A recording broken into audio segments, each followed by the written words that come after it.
j'ai commencé à me casser, c'est le cas de le dire. En 66, contre Grenoble, fracture de la clavicule avec déplacement.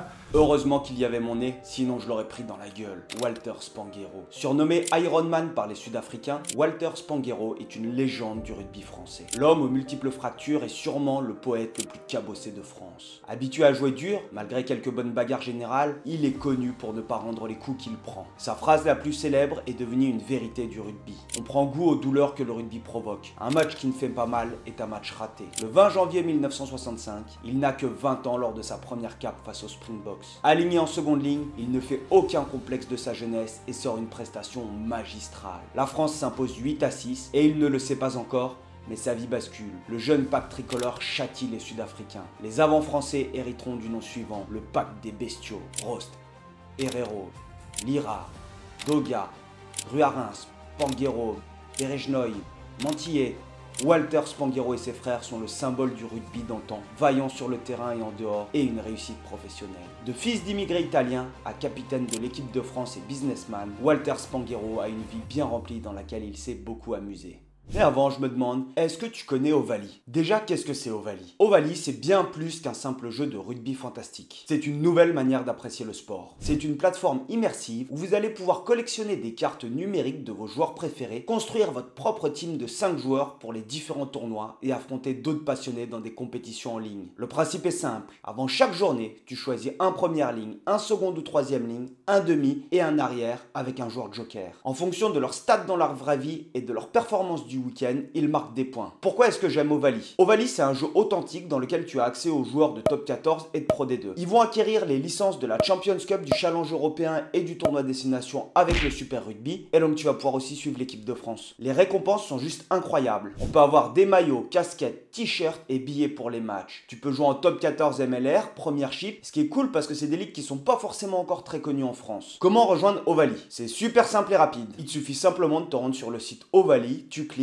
et puis là tu peux te connecter même avec ton compte Google. Cerise sur le gâteau, c'est gratuit. Dès que ton inscription elle est faite, tu peux commencer à explorer la plateforme, collectionner des cartes et le plus important à mes yeux, construire votre équipe de rêve. Une fois que vous aurez créé votre compte, vous aurez accès à toutes les fonctionnalités du jeu et vous pourrez commencer à profiter de l'excitation du rugby fantastique immédiatement. Tu as le lien qui est juste dans la description et les commentaires. Dans cette vidéo, nous allons retracer la carrière d'un homme d'une sacrée trempe, Walter Spanghero. Mais avant, si c'est pas encore fait, pense à t'abonner, lâcher le petit pouce bleu et la petite cloche. C'est jamais si tu as un coup de téléphone pour l'isolation des fenêtres, comme ça tu n'oublieras pas de le faire. Et puis ça récompense mon travail. Allez, on y va?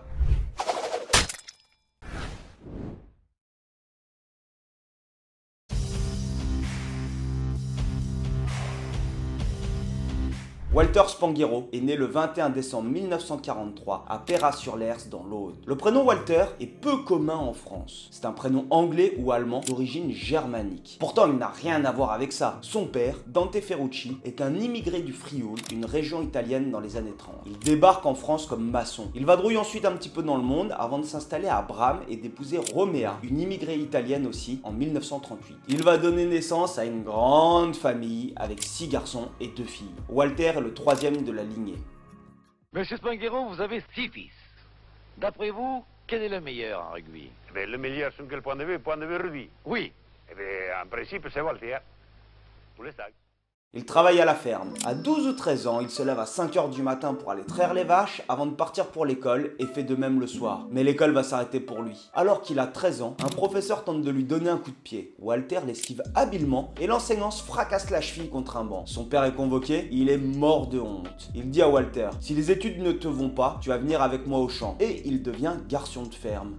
Il va se mettre tardivement au rugby. Il commence à 17 ans à Bram. Selon les recruteurs, il a un potentiel intéressant. À cette époque-là, le rugby à 15 est amateur, mais le rugby à 13 ne l'est pas. C'est bien au rugby à 13 que se trouvait le pognon. Les joueurs pouvaient percevoir un petit salaire, ce qui n'était pas le cas dans le 15. Tout le monde était amateur dans le rugby à 15 avant 1995 et le passage au professionnalisme, et personne ne pouvait recevoir de rémunération directe. Tu vois très bien ce que j'entends par rémunération directe, hein. Tu connais les petites enveloppes. Et là, il va faire une tournée avec l'équipe de France à 13 et tout va se précipiter pour lui. Il est séduit par le 15 et à 17 ans, 3 clubs lui font des offres. Béziers, mais qui paraissait trop loin, Mazamet pouvait le tenter mais il fallait traverser la montagne noire et il n'avait pas le permis, et Narbonne.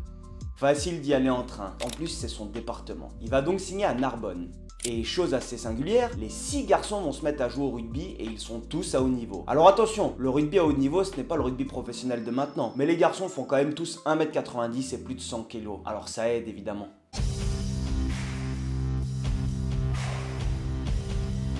Il rejoint Narbonne en 1961 et va jouer en équipe première jusqu'en 1975. En 1964, son équipe se hisse jusqu'en demi-finale du championnat de France où il s'effondre contre la section paloise. Mais Walter, il va se distinguer la semaine précédente lors du quart contre Montferrand. Et là, Jean Fabre, à cette période, le 3e ligne centre de Toulouse, se blesse au nez et le comité de sélection de l'équipe de France l'appelle pour aller disputer une tournée en Afrique du Sud. Il remplace donc Fabre au pied levé et il hérite de son pactage. Le souci, c'est qu'il est plus costaud et il a du mal à rentrer dans les vêtements. Le 25 juillet, il affronte les Box à Spring dans un match qui sent la poudre. Il dira « La première fois en équipe de France, c'est quelque chose qui marque à jamais. J'ai eu la chance de pénétrer sur le terrain encadré par mes 2 idoles de l'époque, André Herrero et Michel Crost. L'équipe de France s'impose et domine le match grâce à son paquet d'avant. C'est le pack des bestiaux. Walter Spanghero est la révélation de la rencontre. Énorme plaqueur infatigable, il est élu homme du match. Mais ne l'oublions pas, le rugby n'est pas son travail. Il continue de bosser à la ferme avec son père et il va dire « Après le premier test, j'étais broyé. J'avais juste une envie, c'était de rentrer à la ferme. » Énorme. Mes parents, ça les embêtait un peu que je dispute des matchs parce que souvent, le lundi, j'arrivais à la ferme un peu fatigué et mon père se demandait comment il allait faire pour s'occuper de l'étable. Il découvre le tournoi des 5 nations après cette tournée en 1965. Mais c'est surtout l'année suivante, en 1966, qu'il va être découvert par le grand public. Lors d'un match à Colombes contre l'Irlande, en début de seconde mi-temps, après une charge dévastatrice du jeune Narbonnais, le public se lève et commence à scander son nom. L'émotion est forte pour le jeune joueur. Il participe à une nouvelle tournée en 1967 en Afrique du Sud et c'est à ce moment-là qu'il sera surnommé Iron Man par les Box. Lors du premier match à Durban, il subit un KO lors d'une bagarre et le match est perdu. C'est la première fois qu'une équipe de France subit une défaite en Afrique du Sud. Quand on l'écoute parler, on comprend pourquoi Iron Man. En 67, en Afrique du Sud, dans un match contre le North Transvaal, on était malmenés, notamment en mêlée car nous poussions à 6 contre 8, puisqu'il avait fallu détacher 2 avants, via des coulisses, pour subvenir aux blessures derrière de Dourte et Duprat. Sur une mêlée devant notre en-but, je dis à Benoît Doga, avec lequel j'étais associé en seconde ligne, cette fois, ils ne vont pas nous emporter. J'avais bien calé mon pied contre un des poteaux. Le mec, il introduit, poussé terrible des Sud-Africains et craque ma cheville à l'envers. Pour le 4e et dernier test, 7 jours plus tard au Cap, avec cette grosse entorse, j'ai joué avec 2 piqûres, un bandage costaud et la chaussure coupée en 2. C'est ma constitution, mais tout ça m'a quand même empêché de durer. Tu t'imagines quand même qu'à cette époque-là, les mecs en mêlée, ils pouvaient caler leurs pieds contre un poteau pour éviter de se faire emporter en mêlée, et quand ils entendaient un crack, là où maintenant tu fais quand même attention à ton corps, les mecs là ils repartent au charbon et ils terminent les matchs et ensuite ils enchaînent les matchs suivants avec 2 piqûres. Waouh! Pas le même rugby, pas la même époque. Et je dis pas que les mecs aujourd'hui sont pas durs au mal, mais c'était pas leur boulot avant.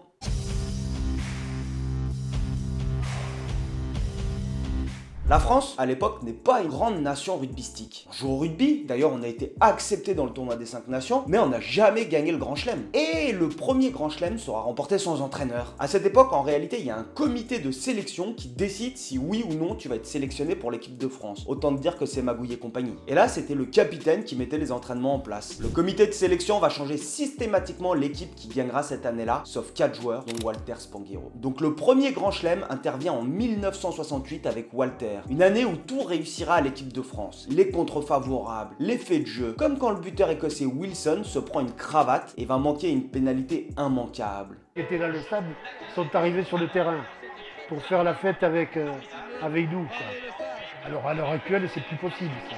Voilà, sur des dernières images de cette foule en délire, regardez les Français rentrer au vestiaire, couverts debout. Et il y a un Gallois qui nous dit la France, meilleure équipe du monde. Et merci Gal, merci la BBC pour tout.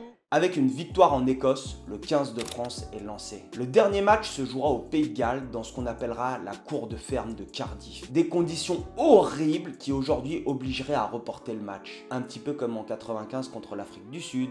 Mais une victoire reste une victoire. Quand Walter parle de ce Grand Chelem, on était moyen, dit-il, et on a fait le Grand Chelem. Pas la plus grande équipe de France, ni le fameux French Flair dont on parle, dont tout le monde est nostalgique. Contre l'Angleterre et le Pays de Galles, explique-t-il, on a serré les boulons plutôt que de lancer dans des attaques de folie. La chance qu'on avait, c'est qu'il n'y avait pas la vidéo et une demi-douzaine d'arbitres pour te surveiller. Ça veut tout dire. Je vais pas te faire de dessin. À la première mêlée, à la première chandelle ou au premier œil, tu pouvais librement chausser les mecs au sol pour les faire sortir sur blessure. Mais tout le monde jouait comme ça. La fête fut magique. Le talonneur, Michel Iachvili, se souvient. Nous allions souvent rue Princesse, notamment chez Tony. Le patron nous avait dit, si vous gagnez, vous serez mes hôtes. Les festivités furent exceptionnelles. Très longues, puisque moi, je ne suis revenu dans mon club de Tulle que jeudi matin.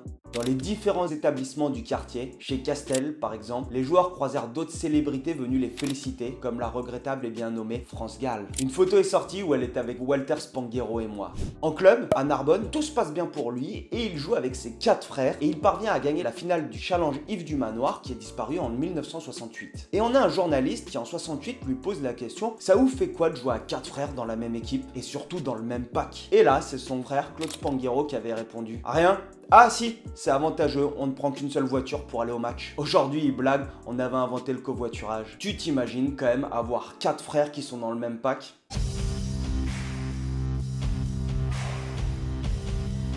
Après son grand chelem, la France connaît un trou d'air. La France subit 10 défaites consécutives, notamment contre les All Blacks, la Roumanie et j'en passe. Walter Spanghero n'est plus sélectionné avec l'équipe de France. Et là, une chose improbable se passe. Le futur président de la République, Georges Pompidou, demande de rappeler Walter Spanghero en équipe de France. C'est énorme, c'est comme si Macron demandait à Galtier de faire jouer Camille Lopez au centre. Et puis Walter va connaître une série de blessures. C'est un joueur dur au mal qui s'est beaucoup blessé. Évidemment, il a participé à quelques bagarres. Et quand on lui demande quelle a été la plus grosse bagarre à laquelle vous avez participé, oh, il y en a eu d'énormes. Je pense à un match disputé à Cassaillé, l'ancien stade de Narbonne, face au TOEC. C'était en 1965. Chez eux, au match aller, avec Narbonne, on avait gagné, mais ces mecs, ils nous avaient assassinés. Et puis est arrivé le match retour. Et là, ils ont fait le tour du terrain en courant. Et ils ont pris 50 pions. On leur a mis une drôle de séance. Il y avait aussi des déplacements à Brive, à Dax et à Toulon. À chaque fois, j'ai chargé grave, la main ouverte ou les côtes cassées après avoir pris un coup de godasse. Il fallait pas tomber. Un jour, je suis monté sur un fond de touche pour exploser Patrice Perron, mais il s'est baissé et je me suis cassé la main sur son genou. 5 fractures et l'os qui sortait. Les toubibs m'avaient remis la clavicule en place. J'étais rentré chez moi à Bram et le lundi matin à la ferme, mon père me dit « J'ai ce veau à mener à l'abattoir. Personne sous la main, je suis embêté. » Je lui réponds « Je vais le faire. » Je prends le camion, je pars et en route, il y a un type qui me double, se rabat un peu trop vite et m'oblige à faire un brusque mouvement de volant. Clac, la clavicule est ressortie. Au bout de 4 jours, je suis quand même allé à Narbonne, à la clinique et ils voulaient me la recasser afin qu'elle se ressoude correctement. Ah allons, je leur ai dit, on n'y touche plus. Et elle s'est ressoudée comme ça. Encore aujourd'hui, on la sent. Chez moi, je suis monté dans un camion alors que j'avais le bras en écharpe et la clavicule cassée et déplacée. J'ai brusquement fait un geste et la clavicule a sauté, elle est ressortie. Alors, ce que j'ai fait, je me suis remis en place tout seul et je suis resté comme ça pendant 10 jours sans aller voir le docteur. Et c'est un joueur du coup dur au mal mais qui s'est énormément blessé. Il n'est pas utilisé par l'équipe de France lors du tournoi 1970. Il va connaître un petit trou d'air en alternant des absences en sélection et quelques apparitions, dont quelques-unes avec son frère Claude Spanghero, 2 frangins en équipe de France. Le fait d'être une star et de jouer avec son frère l'amène à des situations qui sont plutôt cocasses et rigolotes. Walter et Claude roulaient dans une Fiat 124 Sport lorsque 2 motards de la police les doublent pour les stopper sur le bas-côté. Les 2 policiers s'approchent et l'un dit au second « Tu vois, je te l'avais dit que c'était Walter qui conduisait et Claude qui était à côté. » Un coup de salut et les 2 policiers sont repartis.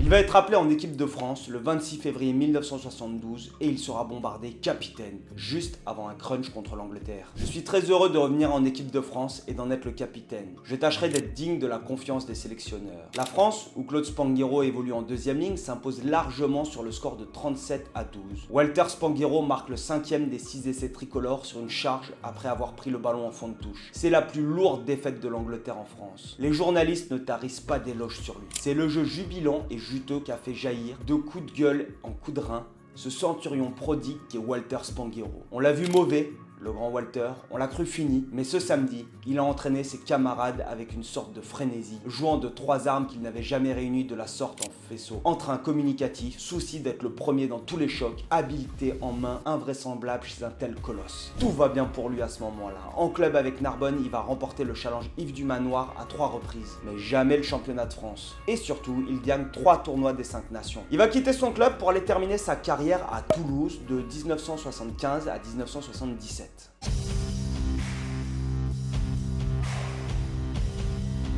Walter Spanghero, c'est un personnage qui est extrêmement médiatique. On s'en rend pas compte, mais à l'époque, c'est un des personnages préférés des Français. Il est tellement apprécié qu'on va même le solliciter pour aller faire des rôles au cinéma. On le verra dans plusieurs films comme Ça va pas la tête en 1978 ou Les diplômés du dernier rang en 82 où il partagera une scène avec le jeune Patrick Bruel.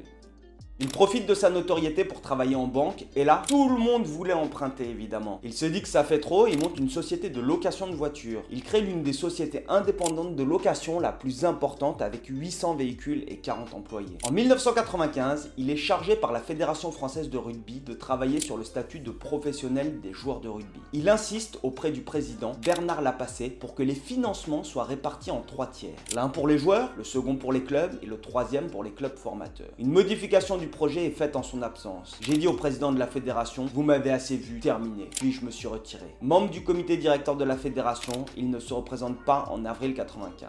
Walter Spanghero, alias Iron Man, est un sacré joueur de rugby. Mais il représente aussi et surtout la réussite professionnelle. On arrive à la fin de cette vidéo, j'espère qu'elle t'a plu. Moi, ça m'intéresse beaucoup de retracer ces histoires sur ces légendes du passé, pour pas qu'on les oublie, parce qu'ils participent à la construction de notre sport et à ce qui est devenu notre sport aujourd'hui. Si t'as des idées de joueurs, je les prends, je les note, vous inquiétez pas, dès que je vois dans les commentaires, je réponds pas forcément, mais j'ai une feuille où j'ai noté, sauf qu'il y a trop de joueurs par rapport à ce que je suis capable de scripter, donc c'est ce que je vous dis, là vous êtes quelques-uns à me filer des coups de main, notamment là il va y avoir une vidéo normalement sur le vieux lourd qui va sortir, enfin il y a beaucoup de gens qui commencent à m'aider à écrire et c'est vraiment agréable, donc c'est avec plaisir que vous voulez contacter moi sur Instagram pour ça. Et puis si t'es pas abonné, pense à le faire, allez topette.